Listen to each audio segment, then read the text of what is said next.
Amid distressing reports of biodiversity loss across the globe, more and more studies show countries should look to Indigenous peoples for guidance and conservation. They are at the forefront of the biodiversity protection movement, like Stephanie Tharassi of the Saisi Dene First Nation. She's working to make the Seal River watershed in northern Manitoba an Indigenous Protected and Conserved Area, or IPCA.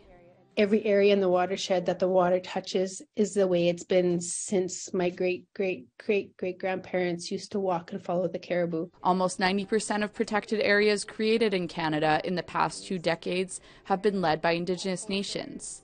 So in Canada, the federal government has started funding IPCAs. Valérie Courtois, an Innu and director of the Indigenous Leadership Initiative, hopes Indigenous land guardians' value will be recognized at COP15. We are looking for partnerships with state governments that recognize our nationhood. We're not necessarily a recipient of a program.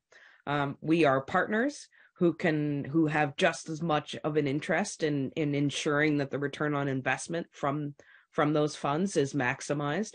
And we care about the outcomes because the future of our own very future as peoples is at stake. The panelists say they hope countries will sign off on the 30 by 30 agreement to have 30% of the globe be a protected area by 2030.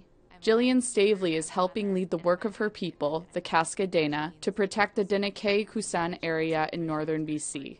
She hopes 30 by 30 will lead to more funding for Indigenous land guardians. That target is a really important tool for motivating countries to partner with Indigenous nations, but it's also a very important lever for us as Indigenous communities to be able to advance our own vision for our people and for our land and for the future of our communities. She said the COP15 is an opportunity for other countries to take a page out of Canada's book. One of the biggest things that I really want to see happening in Montreal is that people see IPCAs and land guardians as something that can be highlighted and utilized on a global scale. Tharassi says that regardless of COP15's outcome, Indigenous people will continue to protect their lands. It's a time right now where we're hoping that this dialogue is changing and that the voices of our peoples are starting to be heard. And we've been saying for such a long time that protecting these lands is important for all of these reasons, and now the world is finally starting to catch up a little bit. Emilia Fournier, APTN National News, Montreal.